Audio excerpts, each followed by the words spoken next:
Welcome to Trails Worth Hiking, the show that brings you some of the most interesting backpacking and trekking routes in the world. In the first part of the show, we describe the natural and cultural historical context of a multi-day hiking trail. Then we tell you what it's like to hike the trail and how you can do it. On this episode, we describe a trail that has everything pretty much that you'd want in a great backpacking route.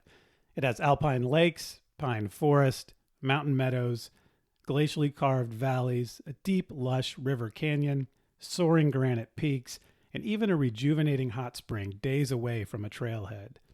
And it's a trail that crosses the crest of two separate mountain ranges and finishes at the top of the highest peak in the lower 48 states of the United States.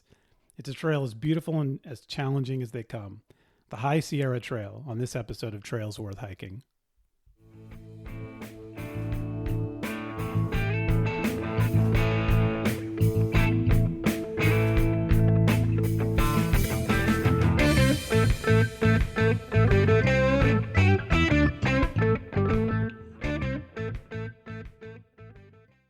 To help me talk about the High Sierra Trail, today I have with me probably the person I've done the most hiking with and the most backpacking with in my entire life, Tony Wong, my longtime hiking buddy. Tony, welcome to the show. Thanks for being here. How are you? I'm doing fine. Thank you for having me. I think you're probably a masochist for wanting to hang around me so much. Tony and I have hiked up and down California together. Recently, we even expanded this to an international trip and went trekking in the Himalayas in Nepal. We've hiked thousands of miles together over the last 15 years, countless backpacking trips, lots of them over 50 miles or more, I think, roughly 80 kilometers. And I count 4 that were over 100 miles or 160 kilometers. I don't know if that's what you count. Yeah. I'm trying to think about John Muir Trail, John Tahoe Rim Trail, yes. Kind of Nepal. We're not exactly sure how many miles that trip was. Yeah, definitely over 100. What was the 4th one? That's over 100. We did a section of the PCT. The PCT, that's right. The year after the JMT. Yeah, yes. The northern section. So yeah, it was 2 years after, I think. The JMT. Yeah, that was pretty amazing. My birthday was on that trip. We did 4 trips together of over 100 miles. And as you mentioned, the John Muir Trail, the JMT, we did that trip together, and that was over 200 miles, so over 320 kilometers. So looking at all the time we spent together on the trail, I couldn't do a podcast on backpacking and trekking trails and not have Tony be my first guest. I'm not actually sure why he keeps going on hikes with me, but he does. And despite all this time on the trail together, we haven't killed each other yet. So I have to start with this first very important question, Tony. Why do you keep going hiking with me? I'm lazy. I don't think I've ever planned a trip for myself backpacking, and you haven't managed to kill me yet. I like being challenged, and scenery's not bad. And if we get sick of each other, we can kind of space out by a half a mile or a mile. Yeah, so it's a good point that I typically do the planning for these trips, and I enjoy the planning. It's why I enjoy doing this podcast and talking about trips and talking about the different elements that go into them. But it does help to have someone along for safety, and someone along who it's fun to hang out with, and someone who also hikes a similar style that I hike. And we have found over the years that we hike pretty well together. Absolutely. I think that's one of the big things is that we're very compatible. I would say pacing wise is one big thing. We're kind of both a little on the lightweight, ultralight level of hiking. So good temperament, same pacing is very important. And I'd say same style, very compatible. Yeah. And so assuming he'll let me drag him on the show, just like I drag him on hiking trips, and I will do all the planning again for this show as well. Tony will probably be a frequent guest because a lot of these trails that we're going to cover on the show are trails that Tony and I have hiked together. And there's really just no better person to join me, particularly to talk about backpacking in the Sierra Nevada mountains. Tony's a Sierra hiking veteran, and particularly on gear, I think you have a lot of insights and have just spent a lot of time thinking about gear that can be really helpful to listeners. Yeah, I just gear geeking. I mean, if you're trying to cut weight and you're crazy enough to measure things down to the half ounce, you probably get familiar with a lot of gear that's out there. Yes. Okay. So we'll put gear aside for a moment. We'll come back to that because I do think it is important to give people a general sense of what's appropriate to be thinking about for gear when hiking in the High Sierra.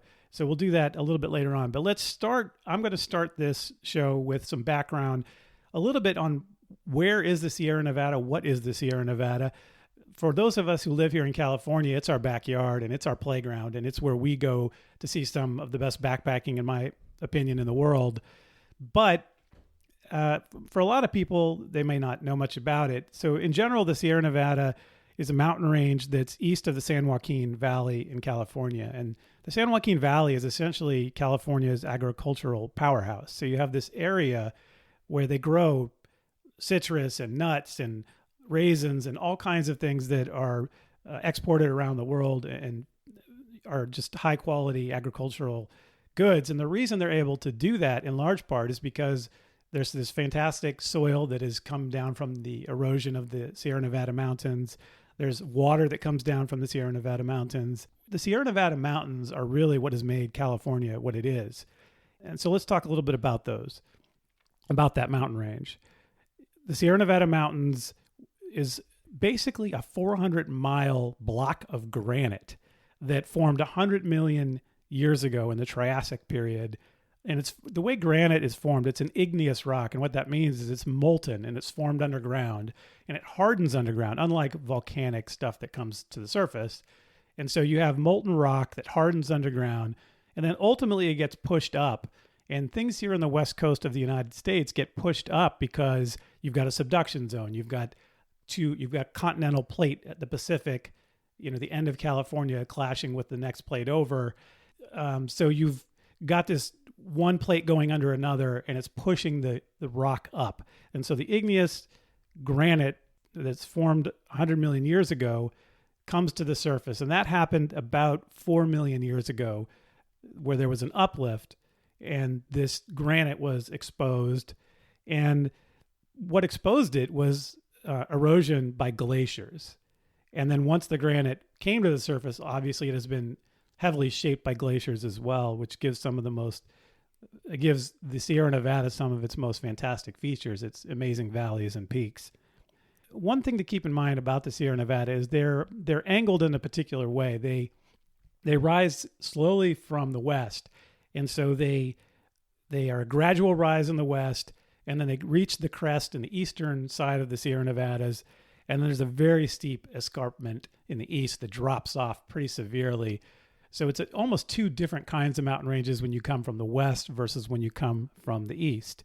The trail that we're going to be talking about today covers the entire range, essentially from west to east. And so it gives you an experience of all of that, and also has the addition of a second part of the crest that we'll talk about that goes through the southern part of the Sierra. So you actually have two ranges to cross.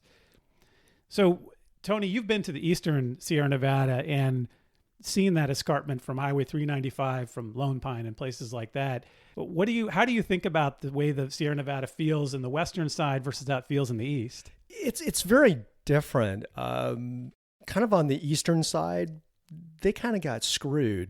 What I mean by that is, with all the moisture that gets pulled out of the mountains, you get all that rainfall. Really, on the western side, it's very green.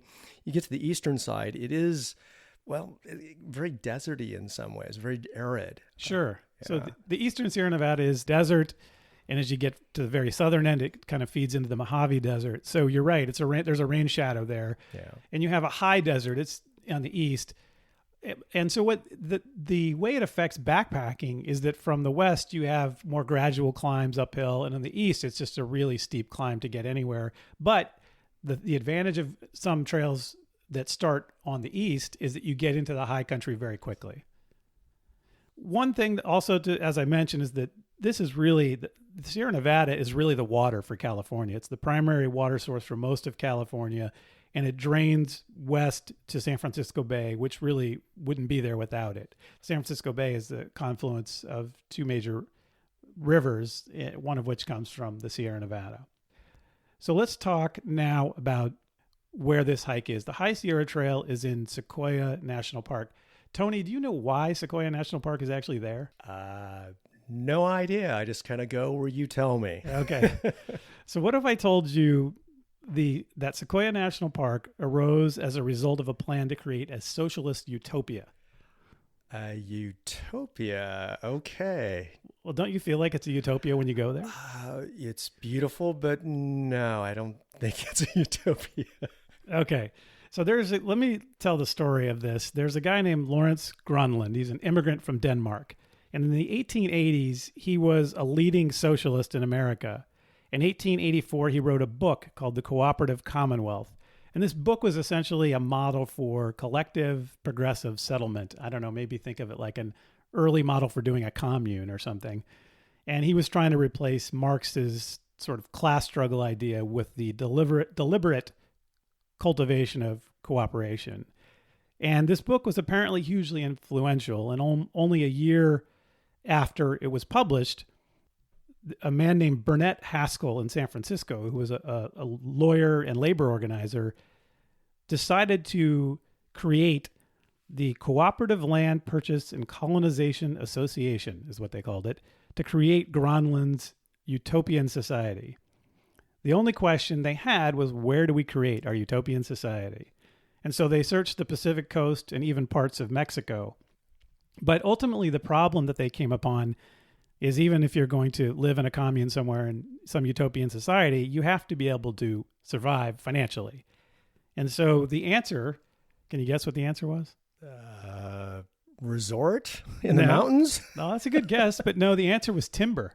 Oh, yeah. So they had their eyes on the giant forest in what is now Sequoia National Park.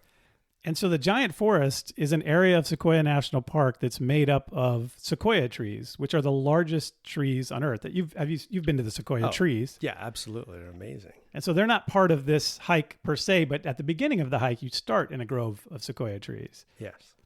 What can you tell people who have never been to California what a sequoia tree is like?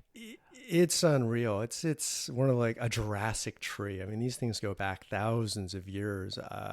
I think in Yosemite, you could drive through one, or there used to be. I mean, they're just really unimaginable. They're one of the largest living things on Earth that just go up and up and up. It's a piece of history. That's right. It's an interesting way to put it, because they really are living history. So let me talk a little bit about what these trees are like. They have an average of height of 50 to 85 meters. So that's 165 roughly to 280 feet tall. And that's not the tallest tree. Their cousin, the redwood tree on the coast, is taller, but not as big around. The sequoia trees are 6 to 8 meters in circumference, or 20 to 26 feet roughly. And you mentioned how long these things have been alive, and that's one of the most fascinating things too, is they are up to 3,200 years old. Think about this. You have a tree alive now that was alive for 1,000 years at the time of Christ, more than 1,000 years at the time of Christ, and more than 700 years at the time of Buddha. That's just unreal on a time scale to think about. Yeah, and so this is a living thing that today has seen that much over time.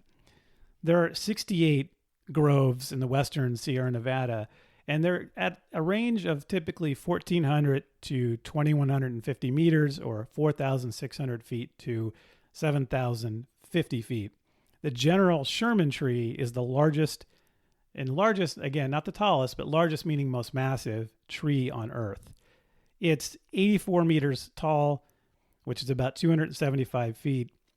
And if you measure just a few feet above the ground, it's more than 25 feet around, almost 8 meters in diameter. You've seen the General Sherman tree. Yeah. If you had I think if a branch fell off, that it would crush a bus. I mean, it's just huge. It's unfathomable. Yeah, one of the things I remember is looking up at the General Sherman tree and seeing one of its large branches. In one of its large branches, it's as big as any other tree you've ever seen. Yeah, it's unreal. In the giant forest, which is the area where the General Sherman tree is, there are 5 of the 10 largest trees on Earth just in that one grove. So this collective of wannabe utopian collectivists, I don't know what to call them exactly, they start filing claims, and by October 18th, so timber claims, and by October 1885, it looked like they would soon own a pretty good portion of that giant forest that we're talking about. But in steps George Stewart. So George Stewart is a local newspaper editor and former land agent. And he saw the size of these claims. These people were claiming huge swaths of these forests, and he got concerned. And he had advocated for years for protecting the Sequoia and its watersheds, and thought basically that this was a corporate plot, that some timber company was taking over or some other kind of big corporate entity. So he wasn't thinking of a utopian collective society, but he thought somebody here is trying to do something they shouldn't be. And he alerted the land office of a potential fraud. And as a result, the land office suspended all claims pending an investigation to figure out what was going on. So this is in 1885, but the colonists decided to move forward while the claim was pending. And so in 1886, only a year later, 160 members had moved to the foothills of the Sierra Nevada below the giant forest, and they established what was called the Sequoia colony. Sequoia is a name of a local river. It's a native word that supposedly means, "Here I rest." I think there's some dispute as to what it actually means, but that's one translation. So in October 1886, starting from their base in the foothills, they start building a road up to the giant forest. So they're going full speed ahead. They don't have the claim yet, but they're going full speed ahead. And they established Arcady and Camp Advance near the current town of Three Rivers, where a lot of their descendants actually still live. They organized a school, evening musical entertainment, and started doing some farming. The road to the giant forest was completed in late 1889, so it took them 3 years to build. And it's an engineering marvel. It has an 8% grade for 18 miles and goes up 4,000 feet or 1,200 meters of gain. And so they engineered and built this amazing road to get them from the foothills up to the giant forest. And by the summer of 1890, they're starting to cut 3,000 board feet or 914 meters per day of timber. All right, so let's back up a little bit to late 1889. The report comes back and it found no fraud. And so the colonists were optimistic, and this could have been the end of the giant forest.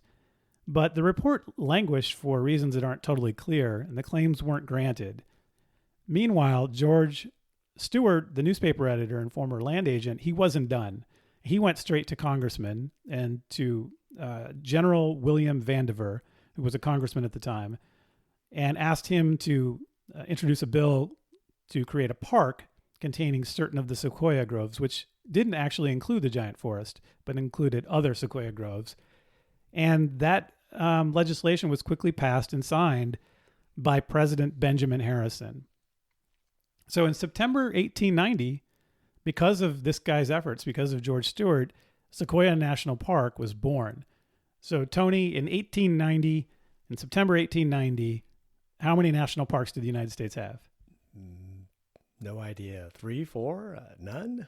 Those are all good guesses, but the answer is 1. Sequoia was the first national park in California, and it was the second nationwide. Do you know what the first was? No. Yellowstone. Oh, okay. Yeah, so Sequoia was only the second. This is a brand new system, essentially. Lucky timing-wise that these trees weren't all cut down before they had this system. And so they have a system to protect an area through a national park, and it's only the second national park ever created in the United States, and it was created to protect these sequoia trees. But as I said, it didn't actually include the giant forest that they were so concerned about. But only 1 week later, there was another bill signed, and that bill created a completely different national park that we all know and love, Yosemite, which is a bit north of Sequoia. And it also, though, included an expansion of Sequoia to include the giant forest and some of these small townships that these people were living in and that existed in the area. So all of a sudden, this colony's claim was within a national park. According to one article, the Southern Pacific Railroad, which had its own timber interests in the area, was probably behind the bill that created Yosemite and created the giant forest as part of that, included the giant forest as part of Sequoia National Park. But that's just I think that's a theory. Nobody knows for sure. And so ultimately, the report that the investigation produced comes back and it recommends upholding the claims that these people should have the area that they wanted. I'm still kind of blown away with the whole idea of this utopia, like going, let's go out to God's green earth and just turn all these wonderful ancient trees into lumber. Well, you got to pay. You got to pay the You gotta bills. pay the bills. I get that. It's a different time, but it's kind of interesting utopia. It's going to destroy the environment. Yeah, even in utopia, you got to pay the Utopia. bills. Yeah, I get it. So the report recommends upholding the claims, but now it's rejected. The report is rejected because they're not on private land anymore. They're now in national park land. I got screwed. Yeah, pretty much. And so these people were arrested and jailed and later convicted of timber trespass. Who knew that was a thing? Oh my God. And the U.S. cavalry troops were dispatched to patrol the park to prevent them from cutting any more trees down. So by 1891, only a year or so later, the colony began to fade, although many families, as I said, remained in the area and some of their descendants still live in that area. And for 30 years, that road that they built was the only way to the giant forest. Ultimately, there was a modern road that's there now called the General's Highway that was built in 1926.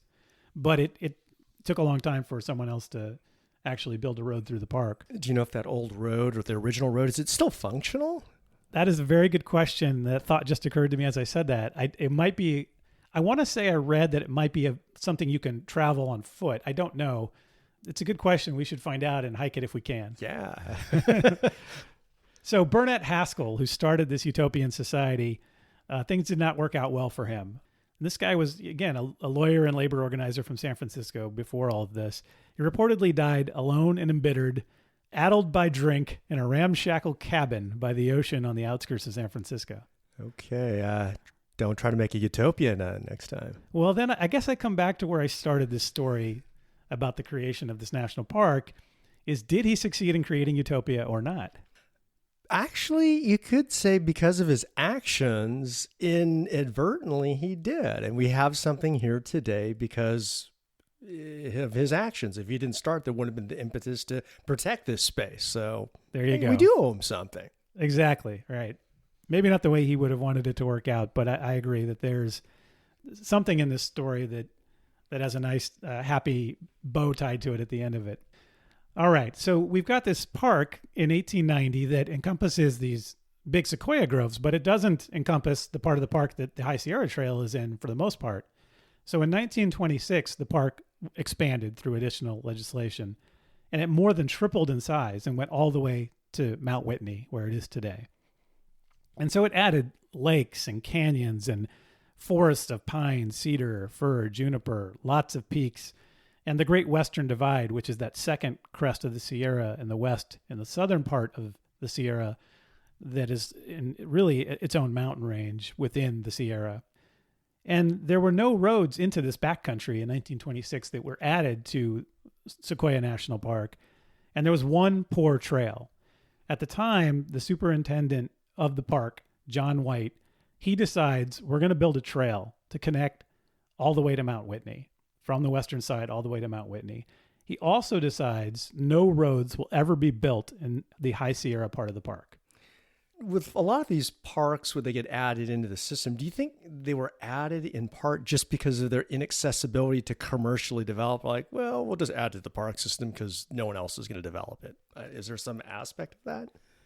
I know. I don't think that's what it is. I don't know for sure, but my sense is that there was really a desire to protect these areas and to make them available to people. And I guess you're right. Nobody's using them for anything anyway, but they are special places. And I think the people who were running these parks understood that and saw the opportunity to protect them. But that's a guess. I don't know the details behind how this expansion happened and sort of what the political impetus was to make it happen.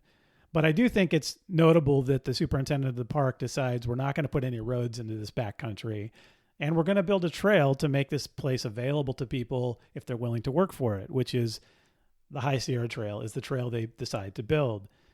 So let's talk now about that trail. In 1928, they start building. So in the first year in 1928, they start building and they get 1.5 miles from Crescent Meadow. So not terribly far in, but they're building the initial part. In 1929, they get to the Great Western Divide and they've got to figure out how to get over the divide. And they have an engineer named John Deal who's trying to figure this out. And he has two routes. One is that goes really high over the crest of the Great Western Divide. And another one is a little bit lower, but is a little bit more of a tough engineering feat. And that's to go through the Sequoia Gap. That's the route that they ultimately decide to use. It's 1,000 feet lower than the other options, so it's a little bit easier. And it also connected better to other existing trails. So in 1930 and 1931, stock market crashes already happened, but they continue work despite that. And in 1932, they finished the trail. And the last piece they had to figure out is above Lake Hamilton. Do you remember Lake Hamilton? Oh, yeah. That's a stunning place. Right. And so above Lake Hamilton, there's this gorge in the backside that they had to figure out how to get around. And they build the Hamilton Gorge Bridge. And it's an amazing bridge. And they had to have mules and people carry in all these little pieces one at a time, or on basically by hand and by mule. They don't have any vehicles or train cars or anything to carry it all in. And they build this fantastic bridge to go over this gorge. Let me ask you this question, Tony. Do you remember hiking over a fantastic bridge? I don't remember. I'm like, that bridge is not there. It would have been nice, but it wasn't there. Exactly. And so in 1937, it's wiped out by an avalanche. Oh, man. And so there is this is still a difficult place for them to get around, this gorge. It's in the back of Lake Hamilton. And do you have any recollection of how they figured out how to do that? I think they blasted through the mountain, right? That's exactly right. Yeah. I think we might have passed what could have been the foundation of that bridge on the way. Wow, that is a good memory. I don't remember that, but yeah, it's possible. Is. And a lot of these projects after the Depression was to keep people employed. It was like WPA. There's different government work projects that put Americans to work during that time. I think that's part of the labor that was available. I think that's right, that they had an impetus to keep employing people rather than stopping because of the Depression, because it was a way to help these people get through the Depression. And I think the Civilian Conservation Corps, the CCC, was one of the entities that may have helped. But now I'm going beyond my knowledge here and just making things up, so I'll stop. You're right. So they blasted through the hillside and there's a tunnel that we actually went through, a short tunnel, and that's right where that gorge is. And there's also some overhanging rocks, and they had to sort of dig deep into the hillside to make it safe to hike that section of it. Yeah, it's an impressive view. It's kind of like reviewing some of the pictures, and there's a shot of you kind of in the distance. But anyway, yeah. Well, we'll go back and go over the route, and I think that'll be helpful to get a sense of what this might look like, because it is quite a climb from Lake Hamilton up to where this gorge is, and then you keep going up to the Sequoia Gap. So this trail was built without a single fatality, which is good. And there's been no other Cross Sierra single trail built since then. And so it's really, the High Sierra Trail was a fantastic feat, is a fantastic feat, and offers an experience that is hard to find almost anywhere else, which is no roads, no civilization, no development of any kind, crossing an entire beautiful High Sierra, meaning high country, alpine mountain range. In 1934, they added the Bear Paw Meadow High Sierra Camp that's about 12 miles in from the trailhead. And that's really the only any kind of structure or service type of thing that's out there. But it's a camp that you need reservations to stay at, and it's staffed. It has canvas tent cabins, and it's open seasonally in the summer. It's the same idea as the High Sierra camps in Yosemite. There's a loop in Yosemite that has about 5 of these High Sierra camps.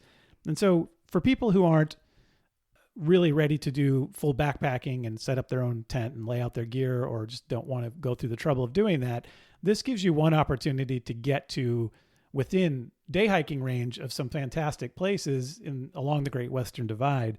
So for example, if you go out to the High Sierra camp there, the Bear Paw Meadow, you could day hike up to Lake Hamilton. You could even day hike up to the Sequoia Gap and have a view into the big arroyo, a big, beautiful valley. Or you could go a slightly different direction and go up Elizabeth Pass and have a view into Dead Man Canyon, which is where Kings Canyon National Park begins. So this Bear Paw Meadow camp is really something that is a great thing to have back there to give a different kind of adventurer an opportunity to get into this particular backcountry, though not as far as you can get on the High Sierra Trail itself. It has a stunning view. Is the Great Divide, or is it Western Divide? The view from their porch is just, I remember that, having a lunch there. It's amazing. It's just granite as high as you can see. Yeah, we sat down and we took a break on their front porch of the I think it was the mess hall of the Bear Paw Meadow Camp, and you just sit back and look at the Great Western Divide in front of you, and it's just an amazing view. It's a great location if someone, like you're saying, if wants to get in there, you can have a place to sleep, cot, some comforts, get food too. So it's an amazing location. So great way to access that.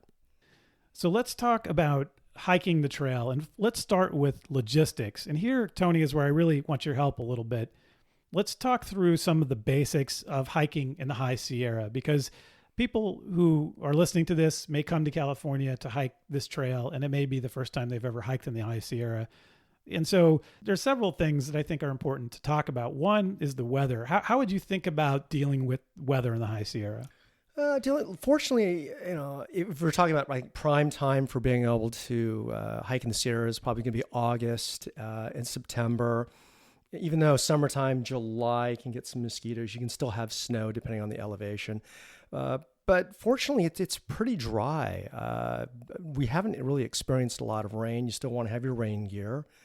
Do you want to talk about like layers of clothing, type of how specific you want to get into? We can get into some of that, but I think just on the weather first, I think you're right. It's mostly dry, but serious storms can happen. Yeah, afternoon thunderstorms are possible. She'd always have rain gear available.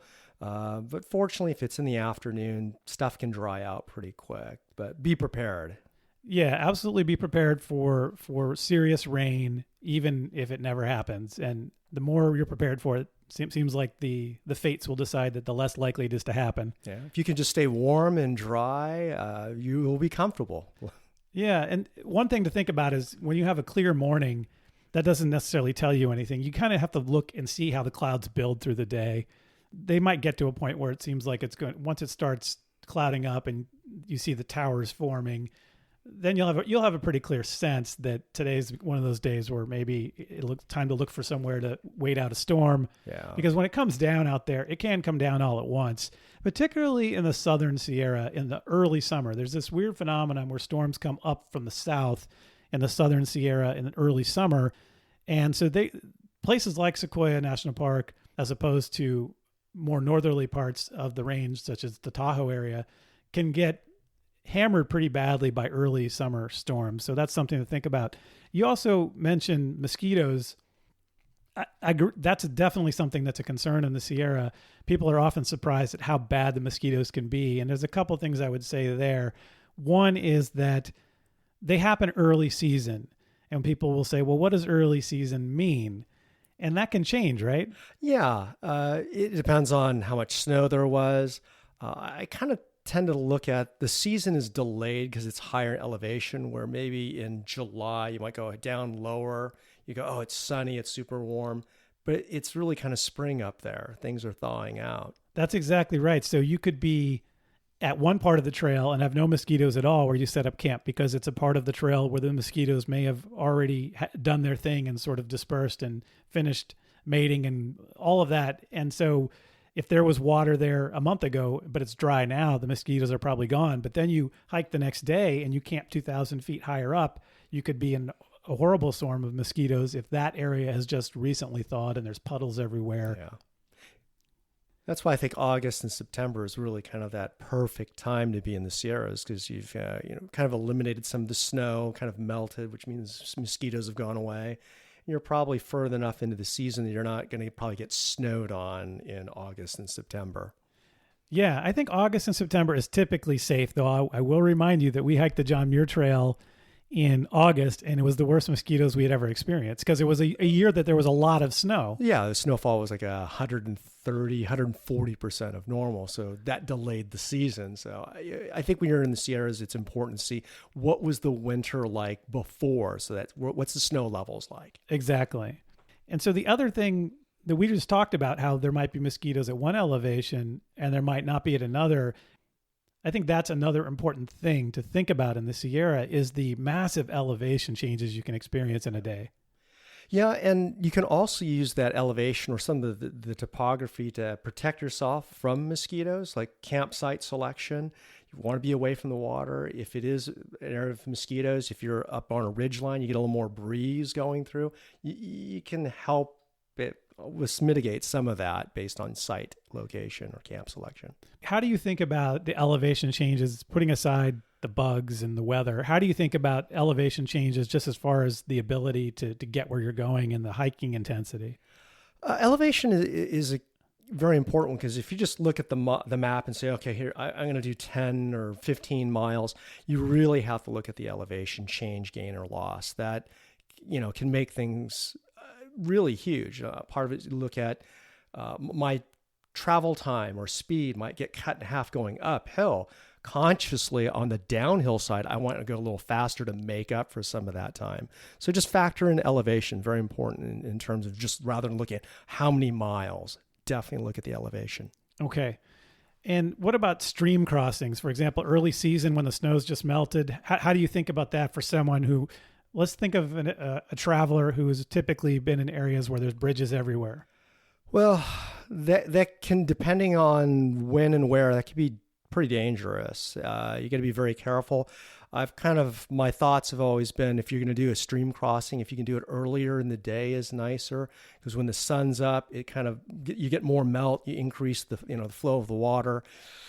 The rules I would say is you would go across with your hip belt unsnapped, your sternum strap unsnapped, just because if you do get pulled into the water, you need to dump that pack. You don't want to get drowned with it. Maybe going as a technique, going somewhat diagonal uphill, sideways to hit the water so you can get some firm footing. For us, using hiking poles, trekking poles, again, really can help out. Sometimes you can even lock arms and go across and, provide stability to each other.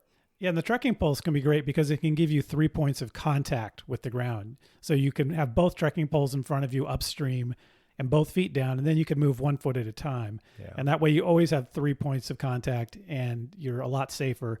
But I don't want to scare listeners into thinking the High Sierra Trail is some dangerous adventure, because it's in the Southern Sierra. So although we're talking about things that are helpful throughout the Sierra, the water levels and the stream sizes in the Southern Sierra and Sequoia are much less than in other parts of the Sierra. So on this particular hike, I think the concern for that kind of thing is typically less, unless it was a massive winter and you're going in the early season. Yeah. For our trip, I actually don't even remember crossing a stream that was of any significance. Again, maybe timing of the year again, right? I think that's right.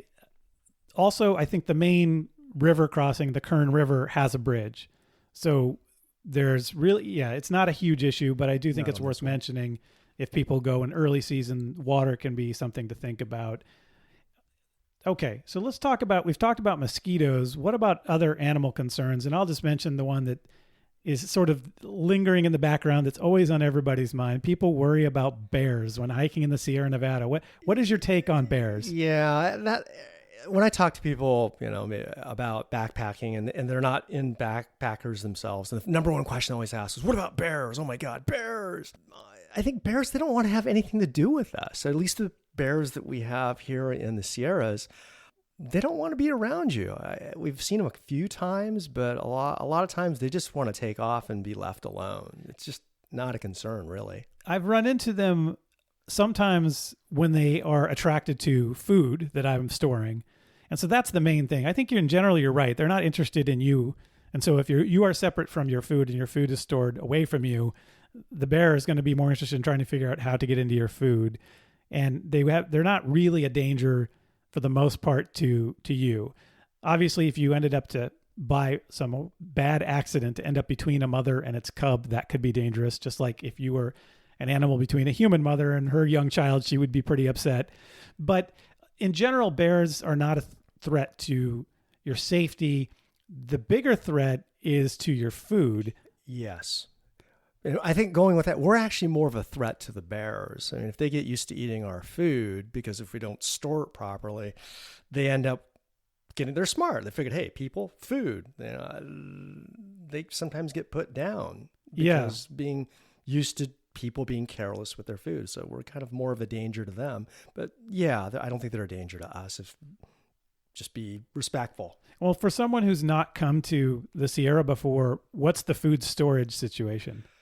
Food storage situations in the Sierras, often you have to have a bare canister, which can be often a plastic or like a Lexan plastic or sometimes carbon fiber cylindrical canister that you have to put your food in. And since bears really don't have thumbs, they can't really open it up. It just makes sure that they can't get the food. They can just bat it around, and it keeps them safe, keeps you fed. That's right. And so you can buy these online or places like REI. You can also rent them from the Park Service. So bear can is a must when hiking in the Sierra. It's required. There are bear boxes along the High Sierra Trail at some of the campsites.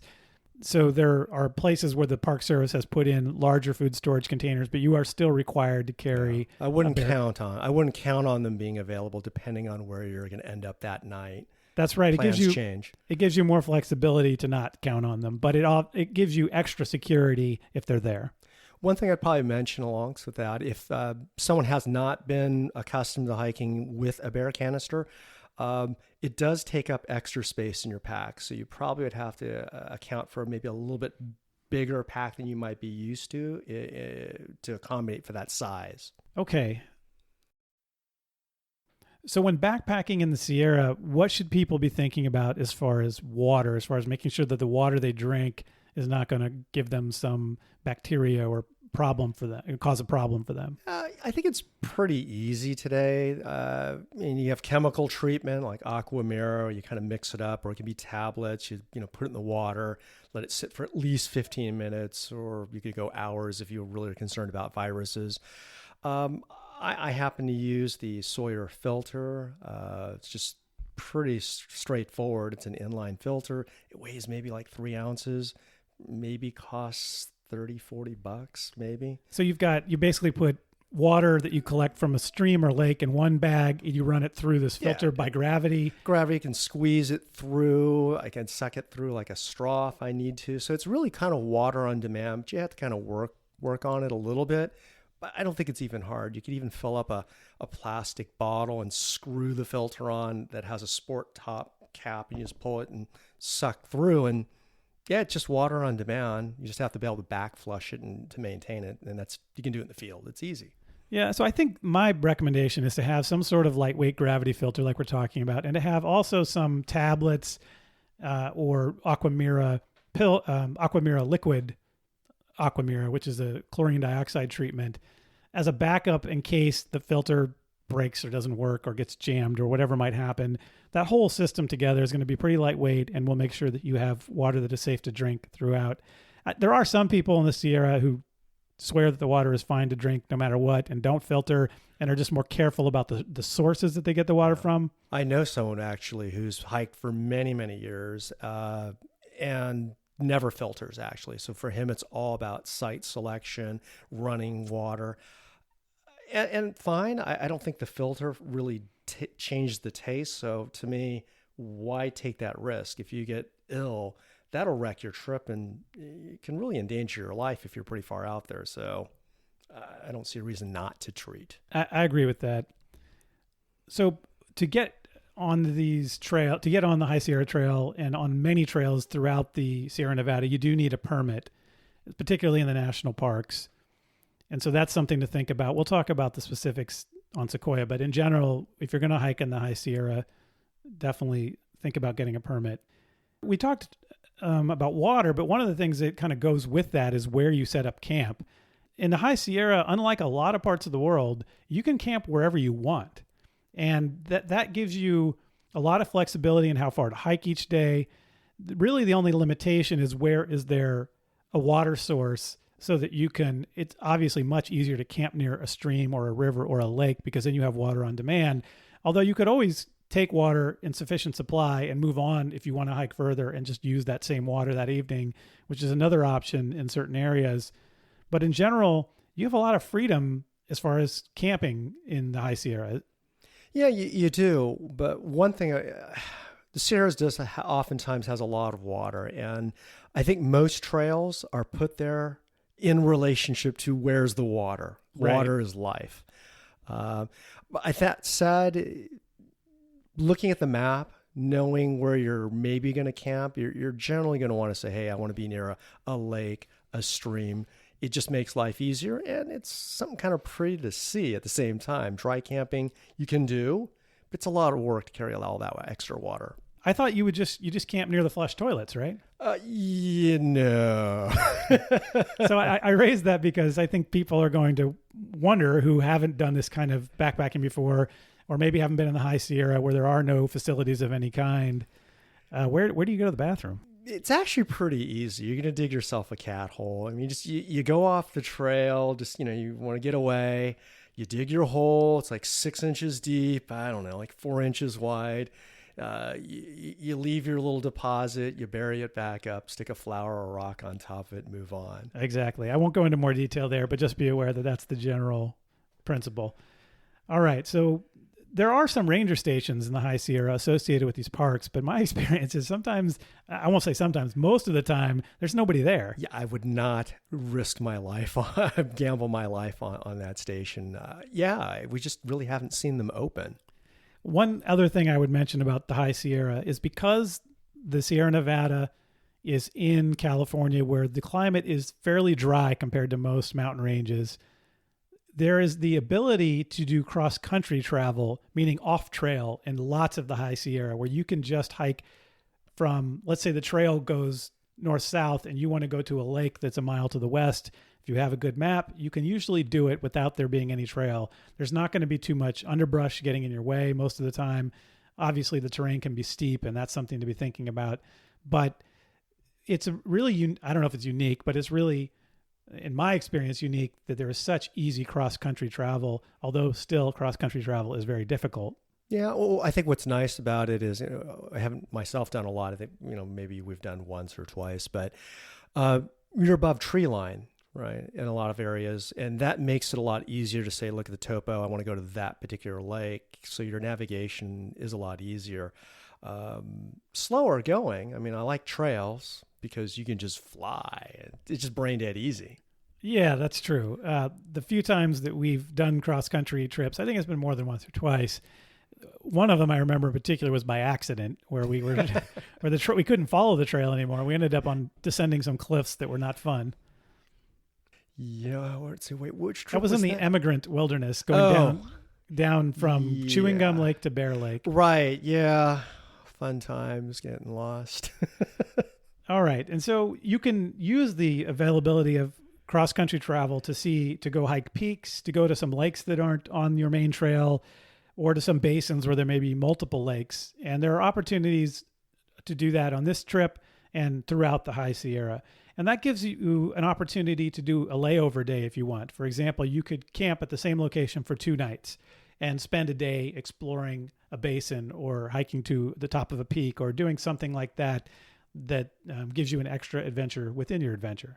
Yeah, and I think for those people who really enjoy that solitude, one of the aspects that's nice is that you may end up at a lake or a place that you go realize, I might be the only person who visits this place for this entire week or month. That's right. And he does give you that really wilderness feeling to do these kinds of side trips. Let's switch gears now and talk about basic gear that you need for a High Sierra trip. And let me start by saying you can look this up online and get 100 different gear lists. It's easy to figure out a gear list. So I think just from our perspective, we'll talk through some of the basics to be thinking about and not go into too much on specifics. And so if you just look up a 3-season mountain backpacking gear list, that's going to be sufficient for the High Sierra, right? Yeah, it's not hard, I think, particularly in the Sierras. It's fairly forgiving because, again, the weather's pretty dry for the most part, but always be prepared for rain. We've discussed already bear cans and filters and food and water. So let's move on past that to talk about, first, you need a pack, right? Yeah, absolutely. What should people get?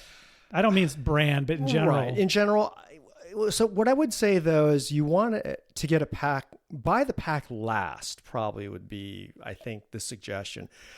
Why buy it last? Because if you get a big pack, you're going to find a way to fill it, and it's just going to be miserable. So just get all of your gear first, then find that pack that fits it.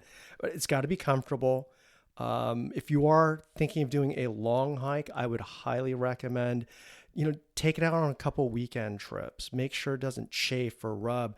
You don't want to find out on a long trip 50 miles out there that you have the wrong pack or gear. That's not the time to find that out. That's right. And this is a trip that's it's about 70 miles total.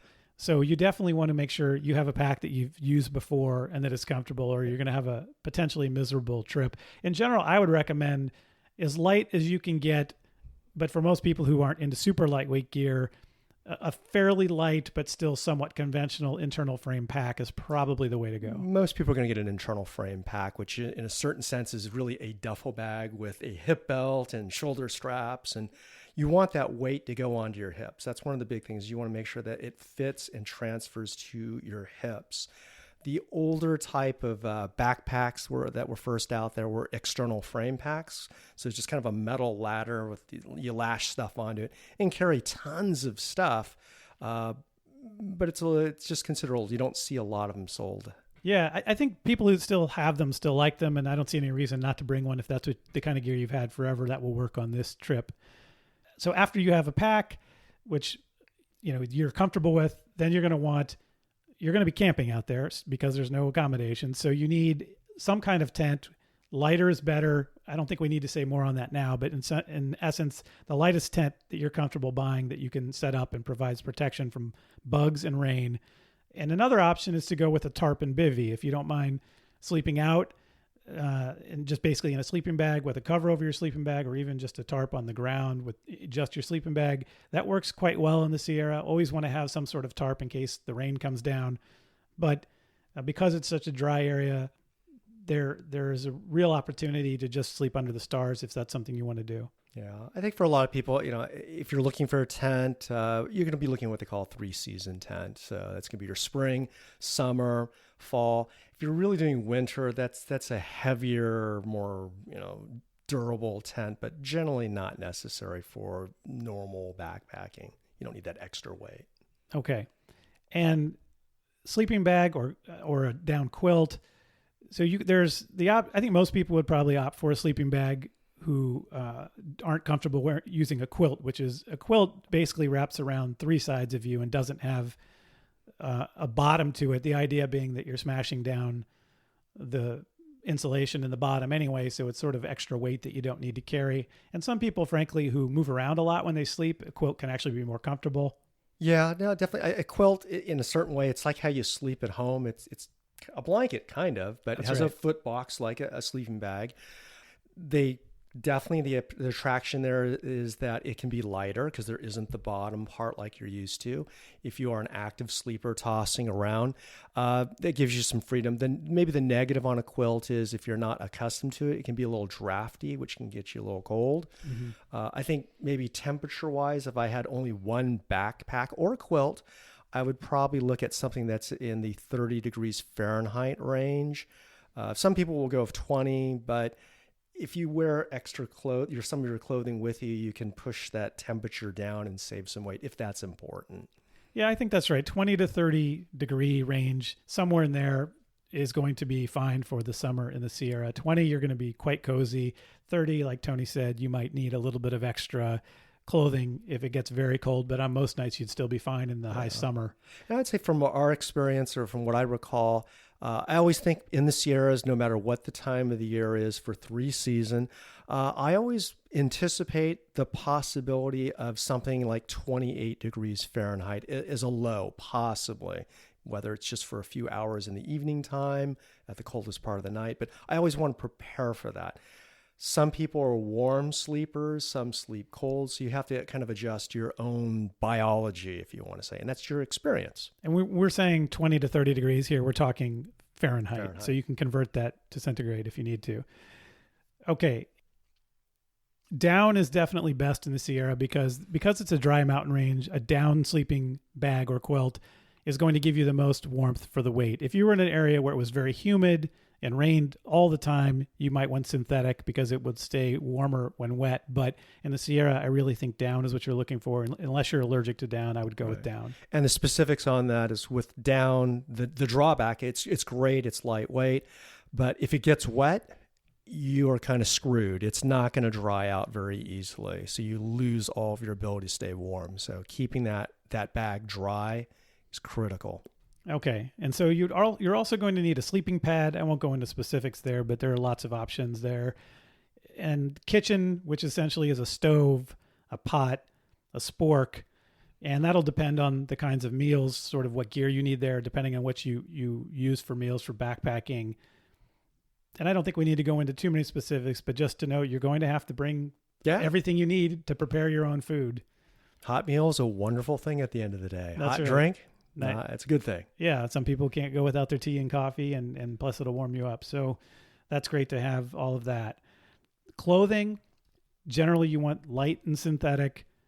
Don't bring too much extra. Tony and I tend to not bring anything extra. I tend to think in clothing, it's about 3 or 4 layers. Again, you can make those layers whatever you want. Kind of quickly run through them. I think you have your base layer, which you hike in, which could be a synthetic or merino wool shirt, short sleeve, long sleeve, or a hoodie is nice.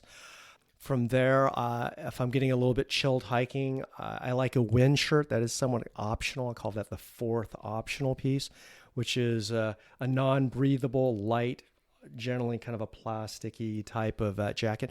It's nice. It allows you to hike when it's windy or cool, but not to a point where I would overheat. I want an insulating layer, which could be a synthetic or down or a fleece. The idea is I stop hiking, whether it's for lunchtime or at the end of the day, I'm in the shade. It cools down, so you want to stay warm. And then the other one would be, I would say, rain gear being your 4th layer. Okay, that makes perfect sense. In general, you're planning for warm days and pretty cold nights. Yeah, absolutely. Expect temperature fluctuations. And a light puffy, warm hat, warm socks, all essential, even if it looks like the weather's going to be beautiful, because it will get cold at night. Do not forget the hat. Yeah, I'm glad you mentioned hat. The hat is key. And so what do you think about trekking poles? For myself, I've always used them. I honestly don't think I could complete the trips without them. I don't know if it's like, I got weak knees. And for me, it's a multi-use piece of gear. If I can use it for my shelter, tarp, you can use that for the poles there. We always kind of say it's good to have 4 legs like a mule. Be the mule. It's much more stable. Safety. I know that there have absolutely been times where I'm exhausted, I'm stumbling around, and maybe I should be smart and stop, but I'm not smart. I just keep following you. So it saved me from stumbling and falling down. So for me, especially going downhill, I don't think people realize this. Uphills is hard. Downhill is just jams your knees up, and those hiking poles really can make a big difference in your comfort. I agree with all of that. And then also you obviously have to think about hiking shoes. Wear something that you've worn extensively before so that you know that you're not going to get blisters from them. Tony and I subscribe to the idea of lighter is better and basically go with lightweight trail running shoes as much as possible. Yeah.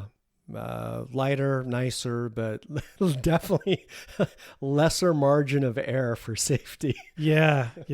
So in one trip we did together, Tony's shoe completely fell apart in the middle of the hike, and he was basically shoeless by the end. Yeah, I should have, those shoes were at 50% wear when I first started, and I thought, I could just be cheap, and I'll make it. No, it failed miserably. You also need to bring essentials that you would bring on any hiking trip, like a med kit, headlamp, all the little things. I'm not going to go into all the details here. They're going to be on any list you look up. But just keep in mind, there's a lot of little things that you need to account for. What about a GPS device? I've never had one. I think GPS, it depends. If you're following a trail, I don't necessarily think it's necessary because, at least in the Sierras, they're very well marked trails because they are traveled pretty heavily. And when you come to an intersection, you whip out the map and you go, where am I at? GPS is great. Maybe if you're getting lost, maybe if you're going cross country. I think it's a piece of comfort, maybe. That's just my opinion, is that sometimes we pack our fears. And if I'm afraid of being lost, GPS is great. And some of them you can communicate to loved ones at home using the device to let them know you're okay. So it's personal choice. I agree. I think people who rely on them probably still need to know where they're going, how to get there. You don't want to over rely on a GPS device. Yes, you still want. I mean, even if you had GPS, you should absolutely bring a map. Oh, sure. Batteries fail, stuff gets broken if you fell on it or it gets lost. Always have a backup for something critical, like where am I going? I agree. And I should say, I don't bring a device beyond my phone. My phone, I can download onto my phone. I download maps of the areas I hike in now, and it's pretty easy to do. And you can look at those offline, so you don't need to have cell connection to do it. So for me, the phone is the everything device. It's the camera. It's the GPS. That said, I plan trips ahead on a map and make sure I know where I'm going and where I'm planning to stop most days, with some flexibility built in. But in general, the GPS, if you have it on your phone or a separate device, should be a backup. Yeah, I mean, I carry a map, topo map, just like you. And honestly, I rarely look at it. I just keep following the guy in front of me, and if the shoe color is blue, and I follow the guy with the blue shoes. I rarely whip out the map. You drive me nuts when you do that. So when Tony doesn't even open the map the whole trip. Yeah, he'll come bad. He'll come to a junction and he'll take a picture of the trail junction sign, and then he'll go start walking the wrong direction. And I'll say, why are you going there? Well, I don't know. I thought that's where you were going. I need adult supervision at all times. I am Tony's map. Yes. I'm the photographer. He's the guide. Okay. So let's shift gears now and talk directly about the hike, the High Sierra Trail, the hike that we're here today to talk about. Why should someone do this hike? And let me put it in these terms. If I'm going to go all the way to California and the Sierra Nevada, shouldn't I hike the John Muir Trail? I think the John Muir Trail is amazing, but the High Sierra Trail, it can be done in a shorter period of time, which is nice. Interestingly, you have to tell me if this is true. I think the reason we took the trip is that you couldn't get a permit for Mount Whitney. So you thought, hey, if I hike 70 miles, they'll let me up on the mountain for free without a permit. Is that true? Yeah, it might have been. I don't even remember at this point, but that sounds right. That sounds like something I would do. Know how crazy your host is. Yes. So I agree with you. It's a shorter hike, so it's about 70 miles total, and the John Muir Trail's 211 plus the downhill from Whitney, about 220 total. And so it's much shorter, but that makes it something you can do in 1 week. Absolutely. I think the accessibility and doing something like the John Muir Trail, a lot of people will take 20, 22 days of doing 10 miles a day. So this certainly gives you that Sierra experience. You still get the top of Mount Whitney, which is the tallest mountain in the lower continental United States. And it's just beautiful. Yeah. It's one of the things, it's less crowded. It's, you were mentioning the permit issue. So to get a permit going from the east side is hard because of the Mount Whitney lottery. It's impossible to get permits. The other thing is the John Muir Trail, it's impossible to get permits for. Yes. I mean, the John Muir Trail is amazing, but it's you and lots of other people. I mean, that's an aspect of it. So right. So if you want solitude, this trail, once you get over the Sequoia Gap, it is really remote all the way until Crabtree Meadow, where you hook up with the John Muir Trail people. I want to say probably on one of the, after going across the Sequoia Gap and down the Arroyo, I think we saw 2 people all that one day. I think that's right. I still remember it. God, this was crazy teeth. This was 13 years ago, and I remember still the people we came across on that day. That is bizarre to me. Yeah. Memories. That's how striking the memories can be of these trips. And as you mentioned, it's just as beautiful, if not more, than the John Muir Trail. So you're not missing anything at all in that respect. And there's one more feature that I think makes the High Sierra Trail worth all of it, worth all the trouble. Which is? The hot bath in the middle of the trip. Yeah. When we were first, the hot springs. Yeah, there's a hot springs. spring along the Kern River in the middle of this hike. So you are basically 30 miles, roughly 50 kilometers from a trailhead, and you can take a wonderful hot bath next to a beautiful river in a glacial canyon. Okay, yeah, it wasn't what I thought it would be. When I first, we were hiking, and it was just a long, arduous day getting there. And I had visions of like being a snow monkey, this round, natural pool of hot water. And it's a fence, 3 sides fenced in with a concrete trough. Yeah. It does have some algae. There's a rubber cork with some cloth. You jam into this pipe that actually brings the water to the hot spring. So looking at it, it was like this great disappointment. But man, when I was in that thing just soaking, it was the best ever. Totally agree. It doesn't look like much, but once you get in, you're in heaven. Oh. All right. So permits. You have to reserve the trailhead in advance if possible. Walk-ups are possible, but they're not guaranteed because 60% of the permits go to reserved people who make reservations, I should say. And then the remaining 40% are available for walk-ups, but you never know if you'll get one. So you have to have extra time if you're planning to get a walk-up in case you don't get it the first day you try. And you'd really need to be there a couple days in advance to get walk-up permits because they're available the day before, and you'd probably want to be camping even the night before that. Yeah, unless you're retired and you have lots of free time. If you're making a special trek out to California, get the permit. Okay, the permits are available in March for the summer season, and that can change, so always check the park website for the latest rules. So we've talked about this being a summer hike. What's the window for this hike? The window for the hike, I guess it could be as early as July. I haven't been out there. I'd say July on the early side to September, maybe early October.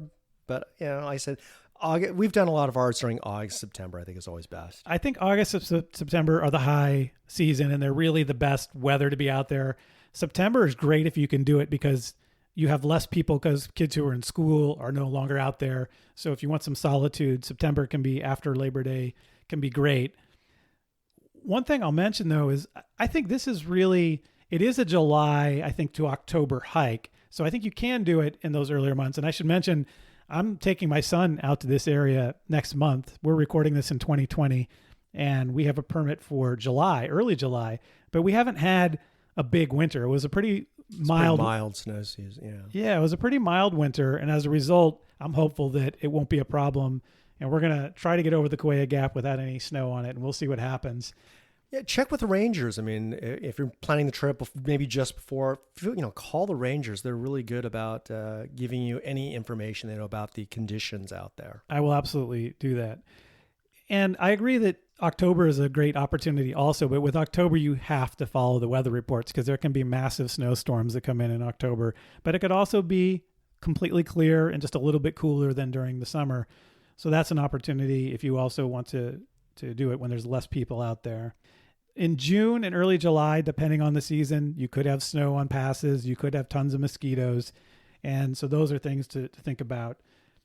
For navigating this one, there's really one easy answer, and that is the Tom Harrison map for the Mount Whitney high country. Yeah, it's a super easy map. It's highlighted, and they show the points and the mileage between each dot or point there. Super easy. And it covers, this one map covers the entire trail, which is pretty great for a trail that covers 70 miles of high mountain country to have one map so you don't have to be flipping between pages. You can just fold the map differently as you go from day to day. So let's talk about before the trip, what you need to be doing.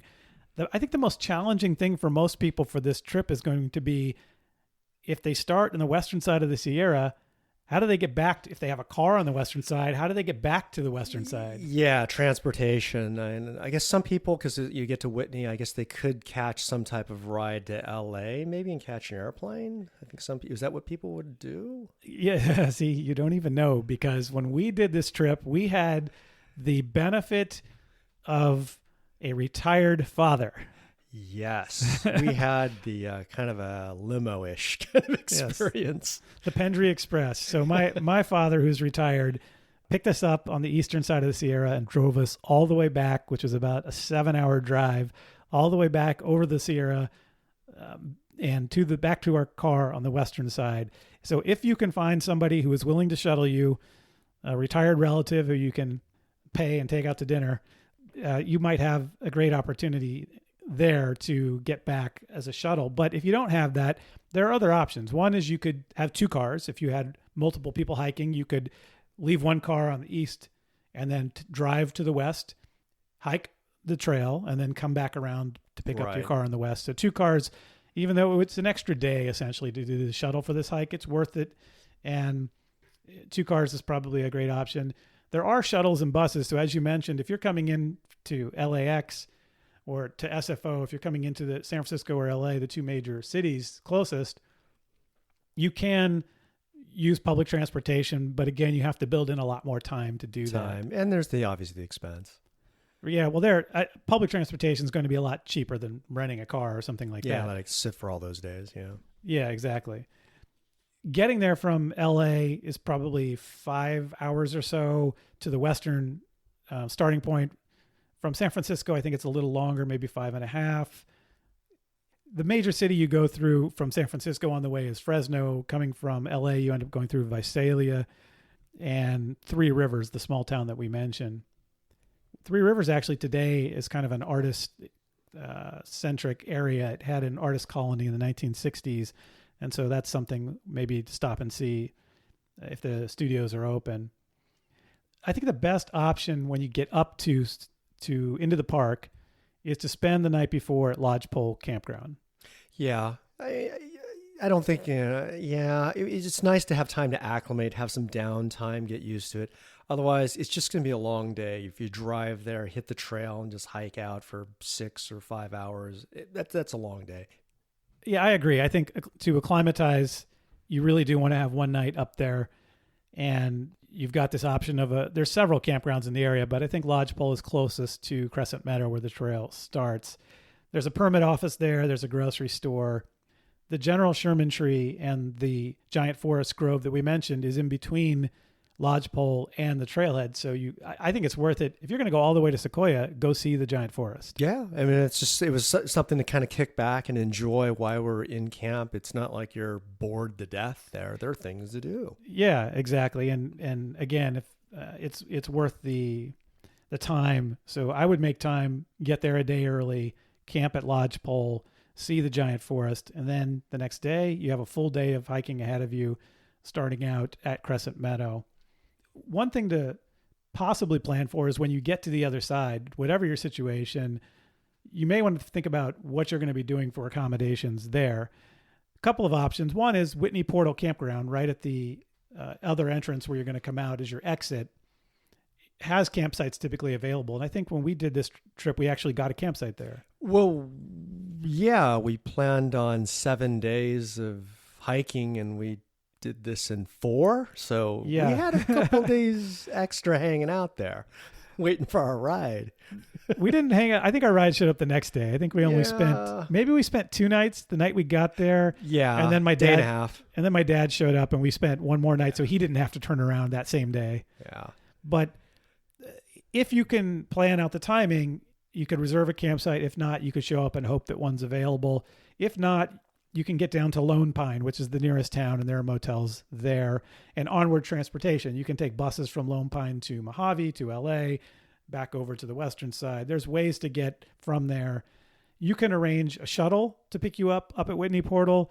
I think also, while I don't generally recommend hitchhiking anywhere, I think this hitchhike is not a bad one from Whitney Portal to Lone Pine because it's exclusively hikers. It's hikers. There's that's the only reason to be up there. You're hiking. So yeah, they're coming down. I'm sure you can pick up a ride. No problem. So we've mentioned a couple times that this is about a 70-mile hike. I've seen a lot of different numbers, but they're all in the ballpark of around 72 miles total, which is about 116 kilometers from Crescent Meadow to Whitney Portal. If you look up the distance of this hike, you'll find a lot of sources that say the hike is 63.5 miles or somewhere in the 62 or 60 range. Now, why are they saying that? I'm guessing that they're not accounting for coming down off the top of Mount Whitney. Yeah, which is a kind of a crazy thing to do because You get to, so the technical end of the High Sierra Trail, as well as what is technically the end of the John Muir Trail, is the top of Mount Whitney. But you get to the top of Mount Whitney, you still have 11 miles downhill of walking to get back to a trailhead. Yeah, you got to get off the trail back to your civilization. Yeah, nobody's going to pick you up on a helicopter up there. There's no tram to take down. Yeah, just because it says it ends somewhere, don't think that it's the end of your trip. Right. So all in, you're looking at just over 70 miles, or around 115 or 16 kilometers. And you mentioned that we did this trip in 4 days, but really, how long should this trip take? Well, again, on pacing, if you're sane or normal, maybe 10 miles a day. 7 days is very, very reasonable, I think, for a traditional backpacker, 10 miles a day.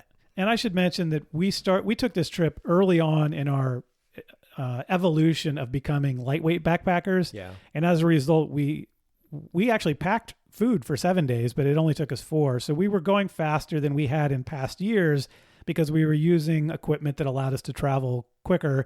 And we just didn't have great estimates of how long things would take. We were also pushing it because we thought it was fun to hike late into the evening. But that was also the right call. If you're, plan to have extra food, right? Yes. Have plenty of food. If you end up early, no problem. You don't want the reverse. That's right. So I think 7 days is a good plan. And look, that'll probably give you a day to do a side trip. If you want to go, for example, at the Sequoia Gap, you could go explore the Nine Lakes Basin, or there are other places you can go along this trip. You could go up to Little Five Lakes out of or Big Arroyo. You could do lots of different things, or you could take a layover day at the hot spring and spend a lot of time chilling. Or if you just say, hey, I want a 2-hour lunch, exactly. Jump into a lake or a stream and just sun dry and just relax. It doesn't have to be, a death march. Exactly. So that's what I would plan. I would plan for a week, and you can build in some cushion there. So let's talk about the itinerary of this trip. As we said, it's west to east, finishing in the Mount Whitney area, though not really at the top of Mount Whitney because you have to get off the mountain still. So it actually finishes at Whitney Portal.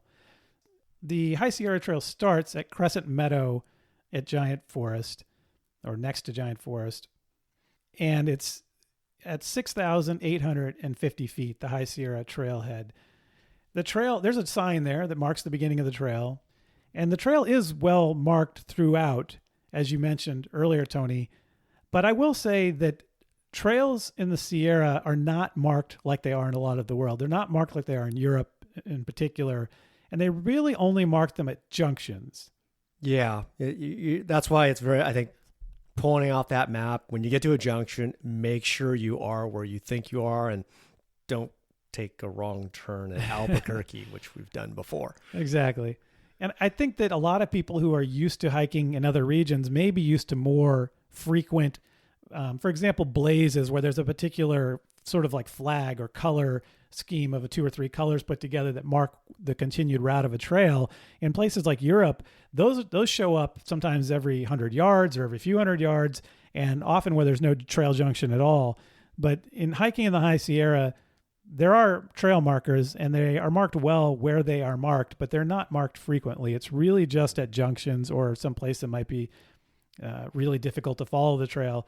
And that's because there's a sense in wilderness in the United States that the more you can keep it like wilderness, the better. And the more you can not remind people that this is a park run by a government bureaucracy, the more they can feel like they're out there really getting away from it all. And so trails are not marked as well as they are in many other places.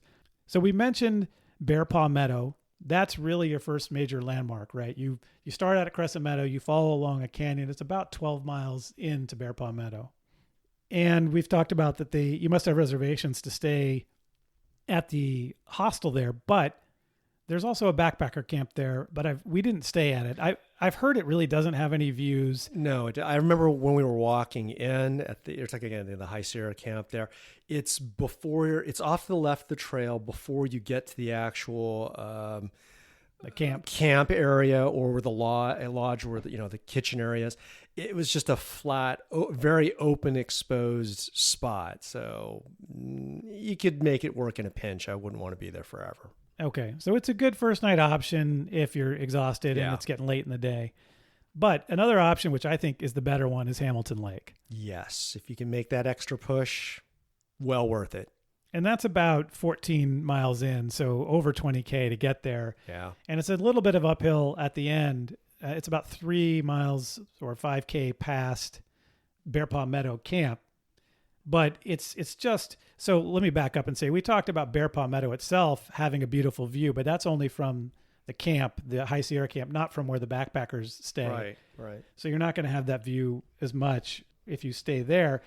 But at Lake Hamilton, or at Hamilton Lake, I should say, you have a fantastic, beautiful glacial cirque, surrounded on 3 sides by the Great Western Divide and just a beautiful lake in the middle. Yeah, it's really picturesque. I mean, there's kind of some sandy, granity area at the shoreline, and just almost 180 degrees wrap around. You just have this immense granite mountain circling the lake, and you have this feeling like, wow, I get to have dinner here. This is amazing.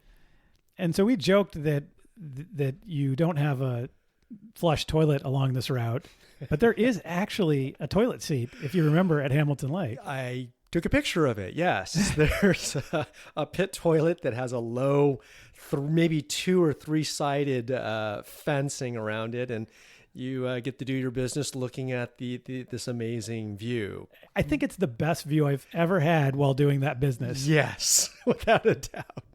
And there's camping there, of course, just up on the granite around the lake. There's some good spots. And there's also bear boxes there. So if you're early in your trip and you have food that barely fits into your bear can or doesn't quite fit, if you stop at Hamilton Lake, you will have availability of a place to store food safely. There was a few number of people there. So it is, I think, kind of a bit of a destination. There were some other people. Absolutely. Because it's so beautiful and because it's relatively close to the western side of the trail, it's a place that people try to get to either on the first or second day. I think there's a creek about 5 miles in that some people camp at, that we camped at once coming out on a different trip.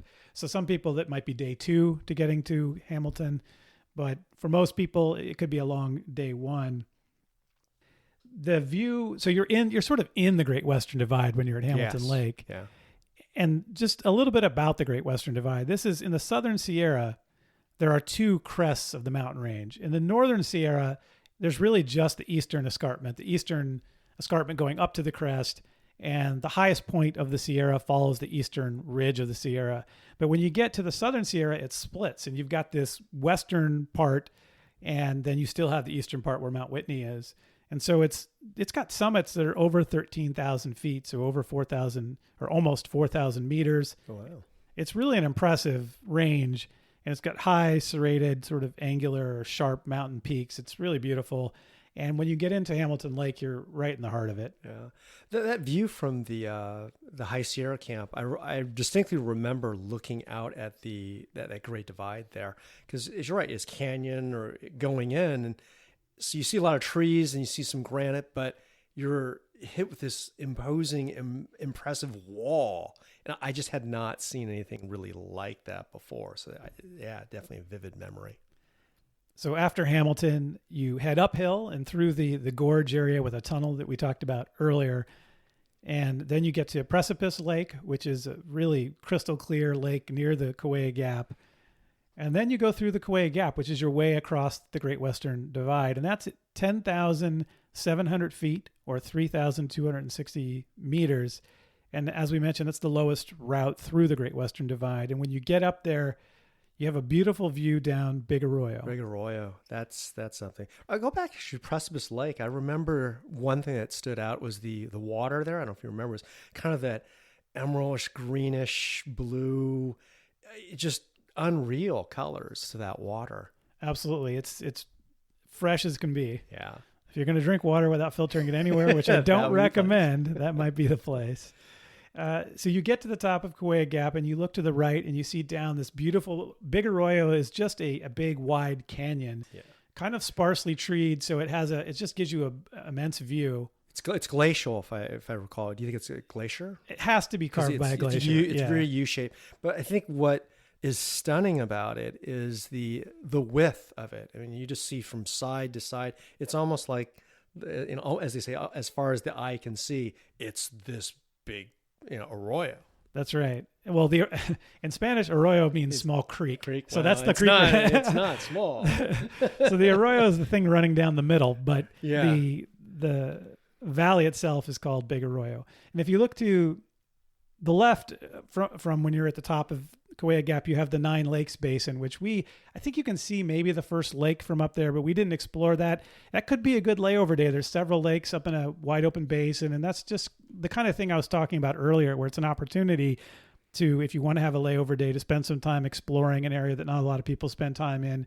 Beautiful high Sierra, granite, lots of lakes. It'd be easy to get to because it just was open. It was a straight view. It wasn't really obscured. It'd Exactly. be very easy to get to that.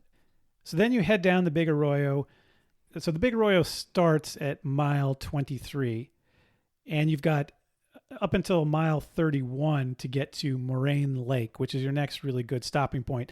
Although you could camp anywhere along the Big Arroyo. Because there's water and there's a stream running down the middle. It's available as a camping spot if you need it. And it's a beautiful spot, so there's no reason you couldn't camp there. But as you go down the Big Arroyo, you then head uphill out of the Big Arroyo, and you end up on a plateau called the Chagupa Plateau. And that's where Moraine Lake is, which is a really beautiful, pleasant lake, has bear boxes, and that's at 9,300 feet, about 2,835 meters. And it's a great opportunity for another place to stop.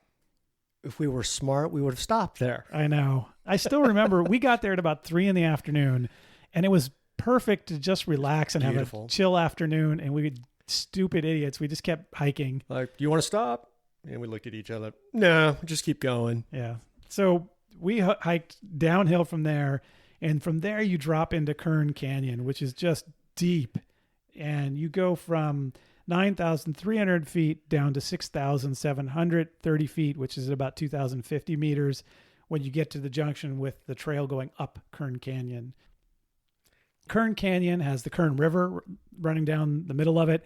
It's the upper Kern River, a river that goes all the way into the San Joaquin Valley ultimately, but this is the most upper portion of that river. And again, it's another glacially cut feature. I think it was very U-shaped again. Exactly. It's deep. It's glacially carved. It's between the crests of the Eastern Sierra and the Great Western Divide. And it's really lush, surprisingly lush. Lots of trees and forest and underbrush. And it's just quiet and beautiful. Really a neat spot. And when you get a few miles up that canyon, you come to the Kern Hot Springs that we mentioned before. Do you remember hiking in that evening? It was a late one, but there was these like fist-sized rocks that were used to fill the trail, and it just was killing my feet. It was just a long day. It was just a long day. Yeah, the trail construction on that part when you hit the canyon was broken up granite, and it was hard on our feet for sure, especially at the end of a long hike. But once you get to Kern Hot Springs, you're on soft dirt. Tough. Yeah. And it's just easy walking at that point, slight uphill grade, but not much at all as you go up the canyon. And the hot spring has campsites with bear boxes that are close to where the actual hot spring is. So that's a great place to spend an evening and to enjoy the hot spring either in the evening or in the morning. From there, you go 9 miles up the canyon to Junction Meadow, which, as I said, it's a slow uphill, and you end up at about 8,080 feet, 2,463 meters, and that's at mile 46, roughly. It's a lightly forested area, kind of open with bear boxes. It looked like a really nice place to camp. Right. So, this is coming out of, that morning we'd spent time. We had a delayed start because we decided to, take advantage of the hot spring, and we were going up the switchbacks coming out of the Kern Canyon. And that's kind of where I had my incident. Do you remember that? Was that on this trip? It was on, I think it was on this trip. Okay. Well, let me back that up, though. I think this is a story worth telling. At Kern Hot Spring, we were the only ones there. There was nobody there. And we get up in the morning, and we get up fairly early, and we go to use the hot spring, and there's a person in the hot spring. Yeah, no one around for miles, and this guy shows up out of nowhere. So we had to sit there and wait like an hour while this guy took his morning bath. Right. And, we're as eager as chipmunks to get going. And and we ended up sitting there. And while we were waiting, Tony slipped off a rock and hurt his leg. No, I jammed my left toe, which still hurts to this day. Yeah, well, it's a little reminder of that trip. Yeah, don't be an idiot. Yeah.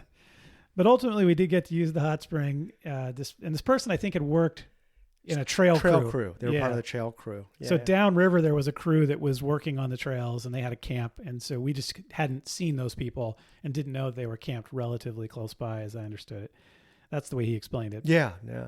Okay. And so then from Junction Meadow, you're right, you start heading uphill. And this is where it can be hot and exposed. Hot and exposed and a little windy. Not a lot, but it was just, blown, because it's exposed. Exposed is just drying me out like beef jerky. And we got up there. This is when Tony decided, he basically came close to complete delirium, probably heat stroke. I probably shouldn't have let him keep going. Or exhaustion or stupidity. But I mean, I remember I had trouble trying to find my camera, which was on my hip belt pocket. I couldn't find that. And I thought we were going to Mount Lassen, not Whitney. I was just getting very confused. I think you said Mount Shasta. Shasta? Yeah. Okay. Yeah, I was just discombobulated. And you were bleeding, nauseous. And you were bleeding out a bloody nose. Yeah, you were dripping blood out of your nose. And when we stopped on the trail, there was this stream going across the trail. Yes. We were getting water. I literally stumbled and fell on my face pretty much. And then we stopped for a little while where there's some horses that were there. Yes. And we gave you a chance to recuperate. And I remember specifically telling you we should probably just camp here. And you decided we should keep going. Right. Well, okay. So earlier you said, why do I keep hiking with you? And honestly, I would say this was the moment that sticks in my mind. Why? All right. And this is a good thing. I was nauseous. I was just not good. Okay.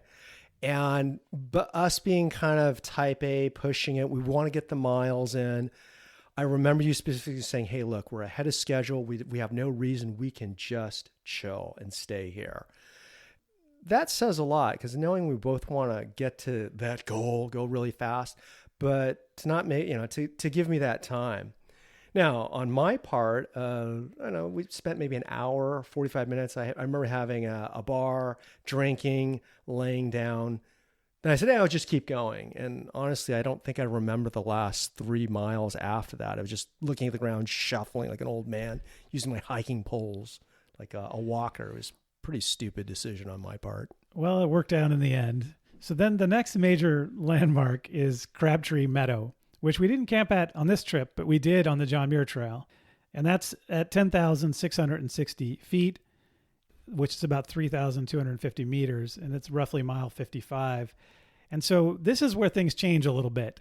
When you get into the Whitney zone, there's a new rule that applies. And what is that rule? You have to use a wag bag. Yeah, they used to have solar toilets out in these areas where they were pit toilets, where there was a solar thing that would essentially compact the waste in a way that they could remove it with helicopters at some point. But they decided that was too much trouble, which I understand. But because from Crabtree all the way to the Whitney portal, there's a lot of people, more people than on the rest of this hike, they require that you take a bag to go to the bathroom in, and you need to carry it with you. It's basically like a plastic bag with kitty litter in it. Yes, with a little towelette. I mean, hell, they could have put a mint in there, really. That would have been nice. But a little unpleasant, but just got to double bag it. That's what I'd say. Bring another bag to double bag your doo-doo. That may have been the most important thing you said on this entire podcast. Yes, you don't want an explosion. No. So double bagging is a good idea. And so you can pick up, I think when you get to Crabtree, there's a place where you can pick up these wag bags. It was just a plastic tub, actually, with a lid, storage bin, and you just grabbed one and you popped it in your pack and you kept going. And as I said, or as Tony said, take more than one. Yeah. Okay. And so this is where the High Sierra Trail intersects with the Pacific Crest Trail going from Mexico all the way to Canada, and intersects with the John Muir Trail coming from Yosemite Valley all the way down to Mount Whitney.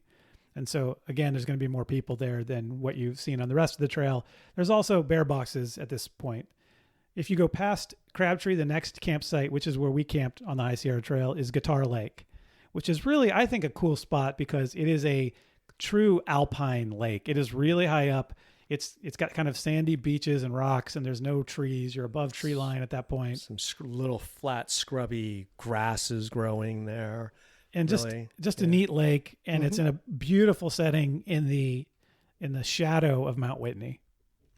And so that was our last camp before climbing Whitney, and that's really the last place you can camp. Yeah. And it's a good place to camp. Crabtree and Guitar Lake are both good places to camp because they get you close enough to get up onto Whitney and either most of the way out or all of the way out the next day. Actually, something adding to that, just I think for trips in the Sierras, a lot of, I think where you camp is about positioning yourself for the next pass that you might have to go over, about what time and when. So I think where you set camp is very important. That's exactly right. And this is the place that you want to be if you want the best opportunity to get up early and get up on Whitney and get down that same day, or to get to a comfortable campsite on the other side the same day. And you come up from the next day, if you've camped there, or if you're coming up from Crabtree, the next significant spot is you'll hit Trail Crest, which is the crest of the Eastern Sierra. Mm-hmm. And it's a pass at 13,480 feet. So over 4,100 meters. And then at that point, you're connecting with the Whitney Portal Trail and the way out. Right. But you're only about 9 miles from the way out there. And if you're going to come all this way, you need to go to the top of Mount Whitney. You're going to go to the top. Don't cheat yourself of that. I will say, though, coming out of Guitar, one of my memories about that, it was fairly, because you're in the shadow of the mountain, right? Yeah. It's fairly cold. So I remember we had our gloves on, maybe even rain jacket. We had to layer up, I think. It was absolutely. Starting very early, though. We started very early. I don't know if it was 6 o'clock or 7. I think you want to start early because the weather at this altitude can be problematic later in the day. It's always good to get to a peak and give yourself lots of time to get off of it if things turn poorly.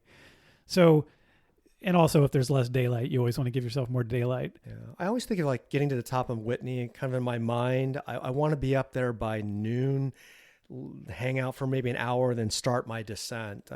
So I think that's right. We've each been up there 3 times. I've been 3. Yeah, 2 together, and you went once on a separate trip, and I went once on a separate trip.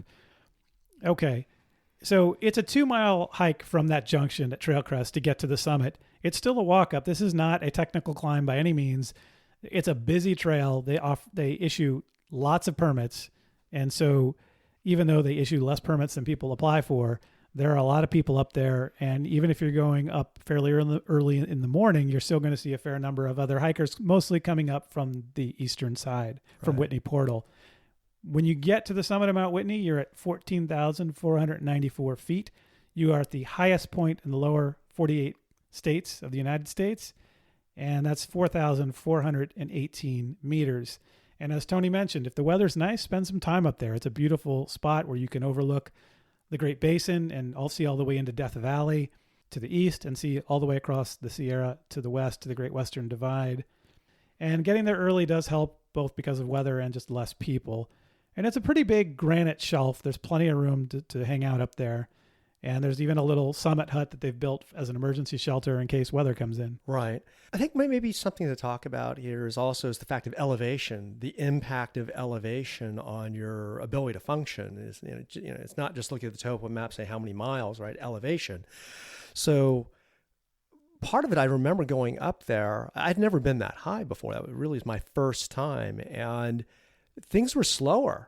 Just you're not going at, it might go, at lower elevation, I can hike 2.5 miles an hour or 2 miles. Not really, because that elevation really, you got to account for that. That's a really good point. And I think I've talked about this in talking to people about other hikes I've done where there's been high elevation. And it really changes the calculus of how far you can go per hour. And definitely coming up the backside of Whitney, you're going to be going a lot slower than you're used to hiking because it's really just one foot in front of the other and trying to catch your breath, because no matter how much you've acclimated over the last several days, you haven't been at the altitude you are going to be at that point. Right. And I actually think that's another positive for this particular trip is the fact that because you're giving yourself time to acclimate to get to the top of Whitney. A lot of these poor people are doing the day hikes. They're starting from sea level, maybe 8,000 feet, going up to 14, almost 14 and a half. at least on this trip, you're slowly acclimating to some degree because you're gaining elevation over time. You're definitely going to be in better shape than the people hiking up the east side. That is for sure. And so that is another nice feature of finishing higher, but it's a week into your hike. And so you've had lots of time to acclimate. That's definitely the case. But as we said, it's not the end of the hike. No. And you still got to get down off of this big mountain, and you've got 11 miles to go. And it's about a 6,000 foot drop, 6,300 foot drop. And because you end up at Whitney Portal at 8,340 feet, which is 2,542 meters. There are, though, 2 camping areas on the way down. So you don't have to go all the way out the same day. Trail camp, which is at about 12,000 feet, and outpost camp, which I think is over 10,000, but still fairly high up.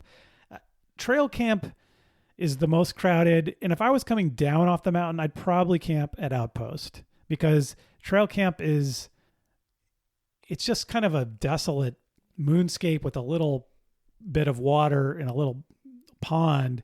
And everybody there is trying to find room to camp to head up Whitney. Right. And outpost camp is just a little bit nicer spot. I think it's not a bad spot. It's not as crowded. Yeah. I mean, that's one of the nice things on the way down. Even though you're saying, "Oh, my trip is done," there's some pretty scenic stuff. Oh, it's beautiful. It's still beautiful, Yes. and it's kind of like almost stepped. Kind of into the elevation as you kind of go down. There's some flat spots. It's not just straight down. Yeah, it's not entirely straight down. There are some meadows and things like that, but it's pretty steep still. It's still pretty steep. It's not very forgiving. You definitely want to extend your trekking poles and use them, because it's going to be hard on your knees coming down all that way. Yeah. And so we've talked about the east side a little bit, and we've mentioned that we both have hiked up Whitney other times. And I think it's probably worth mentioning to people what that hike is, because it's a lot of people's experience with Whitney is that hike on the eastern side. And because of the logistics or time that it takes to hike the High Sierra Trail or the John Muir Trail, that may be your opportunity to go up Whitney, maybe that eastern side hike. So first I should mention there's a lottery, and you have to, in the beginning of February of each year through the middle of March, submit a request for a permit. And then they hold a lottery. I think it's in April. And that's done by the Inyo, that's spelled I-N-Y-O, the Inyo National Forest, which is where, because the crest is where the Sequoia National Park ends. And so now you're in a national forest, which is a different jurisdiction. People do that hike as an overnight hike where they stay at one of the 2 camps we mentioned, but people also do it as a day hike.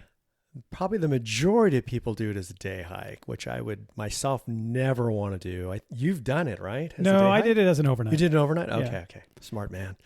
Yeah. I think there's 2 reasons people do it. One is it's the highest peak in the lower 48, and people want to say they've done that. So that attracts a lot of people on its own. And it's accessible. That's the key thing too. It's the highest, and it's accessible to an average person to some degree.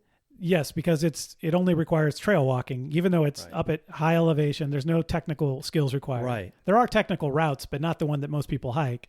The other thing is that most of the people who hike it are not people who have experience backpacking. And so because of that, they're sort of forced into doing it as a day hike. Yeah. But you got to start at 2 a.m. Yeah, they start in the dark and they finish in the dark, which seems crazy to me, but there you have it. It's a 22-mile round trip going up 6,000 feet to over 14,000 feet in elevation. Not my idea of a fun day hike. It's brutal. I wouldn't want to do it. And 30,000 people per year attempt the summit of Mount Whitney, and 10,000 are successful, meaning a lot of people that do it as a day hike up the eastern side don't make it to the summit. I know of a guy who's tried it 4 times. And never made it? Never made it, but he's also carrying all of his water for the day. He's just packing his fears. He's just carrying, for a day hike, he's carrying like 40 pounds.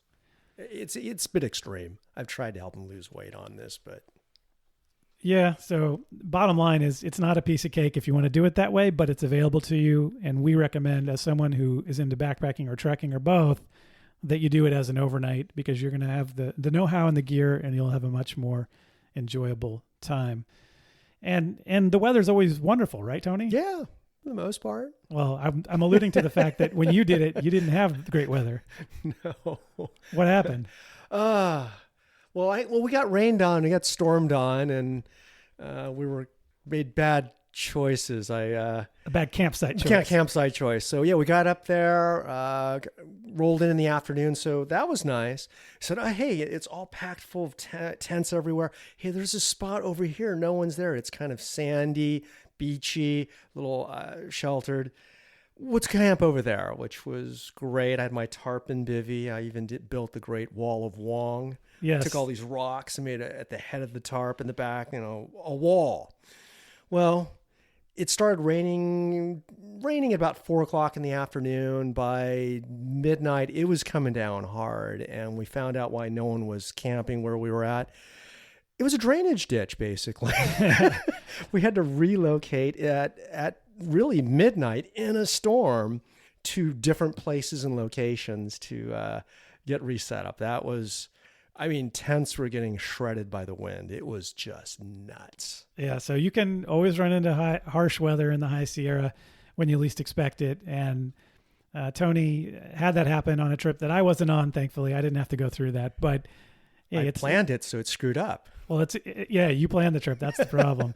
But it turned out to be a good story. So yes. And we alluded to Wall of Wong. I don't even remember if at the beginning of the show I even said your last name, but Tony is Tony Wong. Yes. And we joke sometimes that he does some serious construction to build campsites. And we will say for the record that he always takes them down at the end of the trip. I do. And replaces the rocks where he found them. So we leave no trace. And then Jeremy's whole purpose in terms of taking me out, he wants me to do what we call the Wong wobble. If I can get exhausted enough where I'm just delirious, stumbling, yes. He's done his job. Right. Then we're hiking far enough that day. So at the end of this, you end up at Whitney Portal, where there's a little store and restaurant-ish kind of place where you can get a burger or something like that. And then you that's where you pick up your ride out, or you can camp there in the campground. And that's pretty much it. Anything else to add about the hike itself? The hike itself, or the Whitney Portal pancake? Oh, the Whitney Portal pancake. Yeah, tell us about the Whitney Portal pancake. So the Whitney Portal pancake is they're famous for this. So yes. Really cheap. I remember it was like $8 or $9 at the time, and they give you a pancake, two of them. They use a snow shovel to flip this puppy around. They give you two paper plates. And they give you 2 paper plates. That's right. And they throw it on there. And I looked at the menu and said, oh, hey, just for like $1 more, I can have some scrambled eggs and sausage. It's like 2 sausage patties and God knows, like 3-4 eggs on there. It was insane. And I think it was insane that I finished it, actually. Well, yeah, you work up an appetite hiking for several days. So that's something to look forward to when you get off the mountain. And beer. And there's always beer, yes. Okay, so that covers the High Sierra Trail. I hope you've enjoyed our discussion of the High Sierra Trail. But Tony, while I have you, there's a few questions that I think I'm going to plan to. This is a new podcast, but I think I'm going to plan to ask these kinds of questions of most guests. And because I'll probably have you on multiple times, I'm going to have to come up with new questions to bother you with. Okay. But I'm going to start this first time having you on with my sort of what I'm going to hope to be my standard questions. What's one piece of gear you don't leave home without, or everyone should consider bringing when they go on a multi-day backpacking trip? All right. Well, initially I was going to say the hiking poles, but I know for some people that's going to be optional. But the one I've taken on every trip for sure is a good sun hat.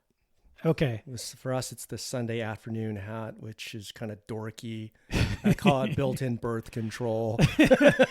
Yeah. So I think those are both good things. A lot of people who have not done this kind of hiking are afraid of trekking poles. Don't be. They are immensely helpful to save your knees. And I also agree, a sun hat that is a big, broad-rimmed, dorky-looking sun hat is going to be a huge lifesaver. You're going to use a lot less sunblock and not have to worry about whether you have sunblock on all the time. And it just gives you protection from exposure that's going to be constant throughout every day of hiking. And there's times that you're above tree line. You are exposed. So that's great advice.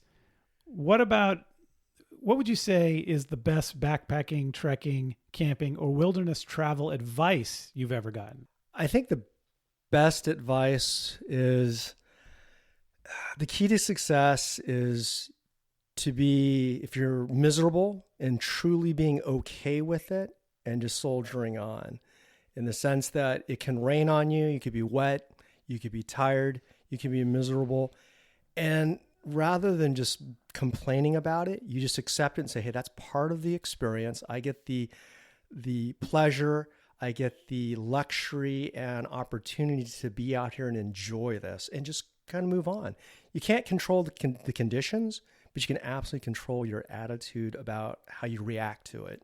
That is great advice. And I think the way I think about that advice is there is a difference that people sometimes, when they first get into this activity, don't appreciate between being uncomfortable and being in danger. Yes. And you have to learn that being uncomfortable at times, like you've described, is okay, and you'll be fine, and you'll survive. There is a line where that goes over, where you can go over that line and end up with hypothermia or heat stroke or things like that. And we've even joked a little bit about an incident where you may have been getting close to that line.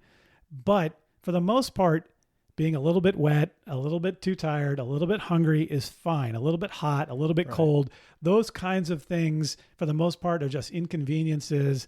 And it really does, I think, help you in every aspect of your life to learn that you don't have control over a lot of these things, and you can do your best to protect against them. But it's okay to be a little bit uncomfortable. It's okay when it's 4 or 5 in the morning to be a little bit cold because your sleeping bag isn't quite warm enough to be perfectly comfortable. You're not going to die. You're not going to freeze to death. It's just going to be a little bit uncomfortable for a while. And it really is something to appreciate when you're backpacking. Yeah. I think the other bit of advice that I'm kind of thinking about, and other things kind of pop up here, is target fixation. I think we've talked about that. Don't have target fixation. What I mean by that, and just my own story, where I kept hiking when I really shouldn't have. And my mistake on this particular trip was not realizing, hey, we were ahead of schedule. We finished the trip in 4 days. We had 7 days of food. There was no reason I should have kept going. But I said, hey, I got to get my miles today. So it's okay to not hit your goal unless you're going to run out of food, obviously, things like that. Don't have that target fixation. The mountain's still going to be there. If you have to say, hey, I'm going to fall short today, that's okay. Yeah, I agree with that one also. There's a lot of good places to stop along a hike like this. And just because you've set a schedule that puts you in one place, you might find the terrain is way more challenging, or you might have an intervening thunder shower that kind of slows you down or stops you for a while. And that's okay. And it's okay to come up short. Obviously, you should always pack a little bit of extra food, maybe a day's worth on a trip like this, in case something like that comes up. Yeah, that's great advice as well. Okay, next question. What's the one hike you've done that others shouldn't miss out on? Oh, man. I'm going to really have to go with the John Muir Trail. I know that just, everyone says that, but it is really the crown jewel of the Pacific Crest Trail, which goes from Mexico to Canada. There's a reason why the John Muir Trail is famous. It has a huge amount of variety from north to south, and you see all of this. And staying at some of the resupply places. What was the Red's Meadow? What was the other one? Vermilion Valley. Vermilion Valley was awesome. Just having the experience where you're spending time with overnight with the other backpackers, that sense of community. I hadn't experienced that before, and the scenery. So it was just an amazing trip. I agree with that. The John Muir Trail really is the one to check off your bucket list someday for the Sierra Nevada. It's a monumental trail. It's over 200 miles. It goes through multiple national parks and multiple wilderness areas, and people from all over the world come to hike it. We met people from Germany and Australia and lots of different places, plus places around the United States. And so it's certainly one that I will cover on this show, and it's one worth putting on your list. Okay, what is the next trail on your list, or the hike you most want to do? I want to do the Wonderland Trail. We've talked about this for a number of years, and you haven't planned it because I'm lazy, but maybe I need to plan something. It kind of worries me that you don't do a hike unless I plan it. So you can have whatever list you want in your head, but you're not going anywhere. I kind of need motivated, but that is what, I mean, for a number of reasons. I think doing something out of state, out of California, because we've done a lot of our trips in the Sierras in California, having something different. It's supposed to be a wetter environment. Rain. I haven't really had a lot of being tested in the rain, which for my gear setup and experience, I probably want to have that. I agree that the Wonderland Trail is a top destination for me as well. It's a trail that circumnavigates Mount Rainier. Mount Rainier, yeah. It goes around Mount 93 Rainier. miles. I just looked it up this morning. I was thinking about a trip, so yeah. Yeah, and it's definitely at the top of my list, and it's also a trip that whether I do it or not, I will cover on this podcast. It's like 22,000 feet of elevation gain and loss. That's just crazy. If you think about it, a huge volcano like Mount Rainier, it's got these ribbed sides, right? So you're going up and down these ribs the whole time. You're basically always going up or down, no flat surfaces almost. And so that'll be an interesting trail that I hope we can do, and I will definitely cover it. What are the best and worst places that I've ever dragged you? Best and worst places. Actually, it was our desert one. Joshua Tree? Joshua Tree. It was kind of both of those at the same time. At the same time. Yeah. It was cold, man. It was cold. It was windy. Was it in April, or it was earlier in the year? But it Maybe late March, early April. Yeah. I'd never been to the desert before. I guess this is considered high desert. Yes, Mojave. So it completely changed my idea it blew away my expectation of what a desert was. There were some areas that were very lush in some cases, and some very flat and dry. Hiking on sandy area, my knee was just killing me. I don't know if it was something, but I was limping on one of those days and just going, oh God, I just want to get this day done. Yeah, that is a really cool trail, and I'm going to cover that one. That'll be an upcoming episode fairly soon. And I agree that it's challenging in a way that you don't expect, but it's also beautiful in a way that you don't expect. So it does have some of the best and worst at the same time. Is there anywhere you'd refuse to go hiking with me? Oh, where would I not go? I would say almost anywhere, but the one trip I think you want to do, and I have reservations, is doing the Pacific Crest Trail. Yeah, and I'll be honest with you, Tony. I'm not hiking 2,650 miles in one shot with you. Yeah, I don't. We would kill each other. But that's just a long haul. I don't know if I want to be committed to 4 to 6 or 7 months away from home. That's a long one. Yeah, okay, that's a fair answer. All right, so that covers our show for today. Let me give you a quick preview of the next episode. On the next episode, we'll talk about the Kilo Toa Loop. This is a hike that starts at over 2,800 meters up, or over 9,250 feet up in the Andes of Ecuador, and it finishes a lot higher up than that. It's another challenging and beautiful hike. This is in a region that's rich in Andean culture, and you hike from town to town through small farms, along dirt roads and trails, with volcanoes on the horizon throughout the hike. And the hike ends at a massive calderal lake formed hundreds of years ago by volcanic eruption. So we'll cover the Kilo Toa Loop next time on Trails Worth Hiking. So I hope we've inspired you to hike the High Sierra Trail. And keep in mind that this podcast is entertainment and meant to spark your interest. If you decide to hike the trail, do your own homework. Like anything else worth doing, outdoor adventure has risks. So when you go, pack your common sense. And when you get back, tell me how it went. Any feedback on this episode or ideas for future episodes can be sent to trailsworthhiking@gmail.com. So start planning your next hike. And before you know it, you'll be on the trail. Thanks for listening. Hey everyone, before we go, it's Jeremy with an update. In July 2020, I took my son, Justin, on a trip in Sequoia National Park, and we hiked 2/3 of the High Sierra Trail and then veered off from the trail and made it a loop through a couple of canyons in Kings Canyon National Park. It was a really awesome trip, really beautiful, a lot of solitude particularly after we got off the High Sierra Trail. I'll do a separate episode on that trip called the High Sierra Canyons Loop. But I wanted to add this note to this episode to go over some logistical updates regarding the High Sierra Trail, in particular on bear cans. Bear cans are not technically required actually on the High Sierra Trail, but they're highly recommended. You can stay only where there are bear boxes if you don't have a bear can, so it's better to carry one for campsite flexibility and safety while you're hiking. But some updates with that in mind on High Sierra Trail campsites that I learned on this more recent trip. One is that there are 3 different bear box campsites before you get to Bear Paw Meadow at the outset of the trail. So you've got your first 11 to 12 miles to get to Bear Paw Meadow. And there are 3 spots with bear boxes before you get to Bear Paw Meadow. There's Merton Creek, that's about 5 to 6 miles in. And then a few miles later, there's a forested spot that's kind of a creek that ultimately feeds into Buck Creek. And there's a bear can there in the forest and a good campsite there.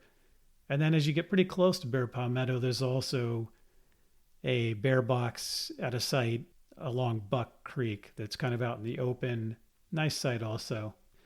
Also, during the main episode, I mentioned that there is a potential campsite in Big Arroyo before you go up to the Chigupa Plateau.